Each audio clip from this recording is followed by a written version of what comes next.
बाद में काटपीट कर ले रहे हैं। भारतीय स्वराज न्याय पार्टी के जो सदस्य हैं हमारे साथ वो भी मौजूद है। बात करेंगे कि चुनावी रणनीति आखिर क्या है। 2025 में चुनाव नजदीक है, हर कोई ताल ठोक रहा है और अपनी दावेदारी सिद्ध करने के लिए लगा हुआ है।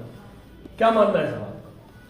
देखिए, स्वराज भारतीय न्याय पार्टी के आज यहाँ कार्यकारिणी की बैठक थी राष्ट्रीय लेवल पे। तो राष्ट्रीय में भी अभी पूरे पदाधिकारी आए नहीं थे, कुछ ही लोग आए थे जिन्होंने काफी समय से एक मतभेद चलता हुआ आ रहा था। मतभेद तो हर किसी पार्टी में होता है, हर किसी के बीच अलग है, लेकिन अभी जिस तरीके से हमारी पार्टी में मतभेद था उसको सॉर्ट आउट करना बहुत जरूरी हो रहा था। तो उम्मीद है हो गया?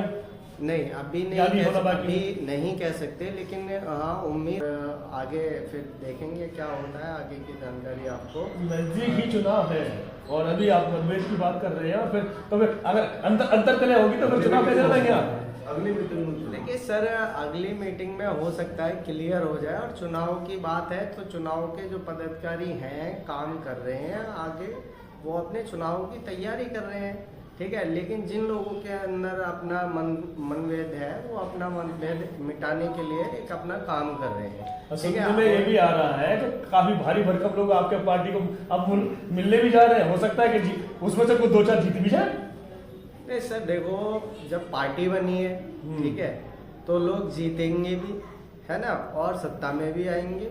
ऐसा नहीं है कि भाई एक ही पार्टी शासन करती रहेगी। ये तो जनता है, जनता जनार्दन है, जिधर चाहेगी उधर वोट करेगी और उसकी सत्ता बनेगी। सत्ता में एक छोटा सा सवाल ये है कि बड़ी बड़ी पार्टियां हैं, जैसे कांग्रेस हो गई, बीजेपी हो गई, आम आदमी पार्टी हो गई, उसके मुकाबले में आपकी पार्टी अभी कहा जाए तो हल्की है।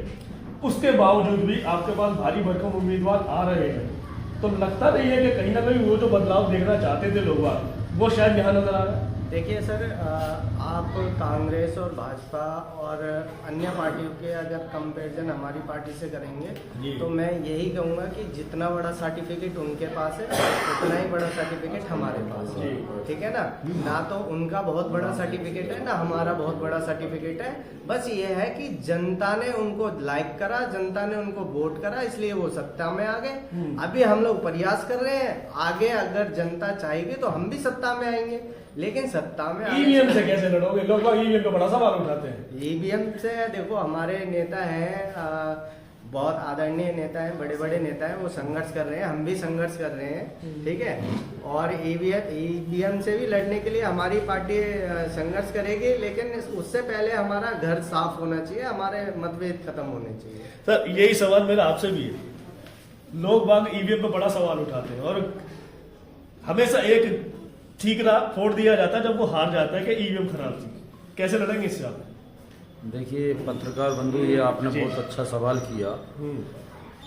हम भी चाहते हैं कि पिछली प्रणाली के अनुसार चुनाव हो, लेकिन अगर सरकार नहीं कराना चाहती और ईवीएम से कराना चाहती है तो हम उसके लिए भी तैयार हैं। उसके लिए हमारा बूथ का कार्यकर्ता, विधानसभा का कार्यकर्ता पहले ईवीएम को चेक कराएगा पूरी तरीका से, और जब सील लगेगी उस पर तब चेक कराएगा, और उसमें जब वोट डालेगा तो वोट के आधार पर भी ये देखेगा। परंतु ये कहा यह जाता है कि वोटिंग हो जाती है, उसके बाद जब काउंटिंग के लिए जाती है तो वहां गड़बड़ होती है, वहां कैसे आप देखभाल करेंगे? देखिए ये तो एक्चुअल में क्या है कि उनका जो बायोलॉजिकल है, सिस्टम है, ये तो सरकार का है। सरकार भ्रष्टाचार फैला रही है। अब इसमें उससे सरकार भ्रष्टाचार फैला, जब ये लोगों की व्यूज है, विचार है, तो उनके विचार के अनुसार मैं आपसे बोल रहा हूँ। अच्छा, आपका स्टैंड क्या रहेगा ईवीएम को हटाने के लिए? कभी आपने कोई याचिका दायर की, रिट डाली, या कुछ ऐसा कि सबके साथ मिलकर के चला जाए?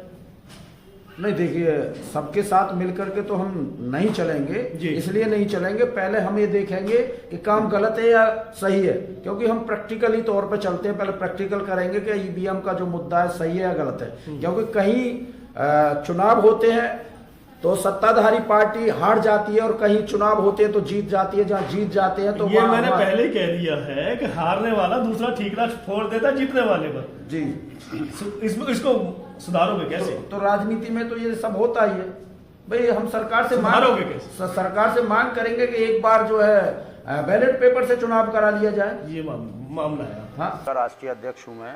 ओके मास्टर इंद्रजीत नाम है मेरा जी। और आज मैं बहुत दिन में अपने पुराने पदाधिकारी, नए पदाधिकारियों के बीच पार्टी को लेकर के चर्चा की कि किस तरीका से फरवरी 2025 में जो चुनावी रणनीति है उसको कैसे लड़ा जाए। हमारे राष्ट्रीय महासचिव राम सेवक जी हैं, ज्ञानी जी हैं, विजय जी हैं और कन्हैया लाल जी हैं, जुगल किशोर बोरा जी हैं और नन्हे राठौड़ जी भी हैं और भी कई पदाधिकारी पहले आए तो लेकिन देरी के कारण वो चले गए। तो इसमें हम लोग पूरी तरीक़ा से पार्टी की रणनीति बना रहे हैं कि चुनाव को कैसे लड़ा जाए, किस तरीक़ा से लड़ा जाए ताकि बड़ी बड़ी पार्टियों को हम मात दे सकें। तो संगठन की लगभग कितना समय हो गया होगा इस पार्टी को बने हुए? पार्टी का लगभग 2 साल हो गई। अच्छा, 2 साल के अंदर अभी कितने चुनाव आप लोग लड़ चुके हैं?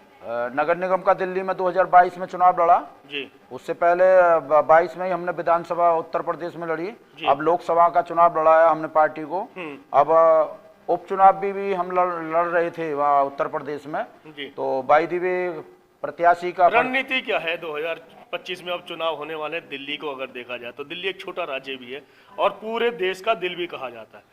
रणनीति क्या है? देखिए रणनीति क्या है, क्षेत्र में जो लोकल के लोग हैं उनकी आवाज उठाकर ऊपर तक उठाएंगे। आज हमने गोपालपुर विधानसभा में इसी तरीका का कार्य किया। विधानसभा अध्यक्ष, विधानसभा महासचिव इन लोगों को लेकर के लोगों की समस्याएं सुनी और उसको आप लोगों के माध्यम से शासन प्रशासन को अवगत कराने का काम किया है और हम इसी तरीका से करते रहेंगे।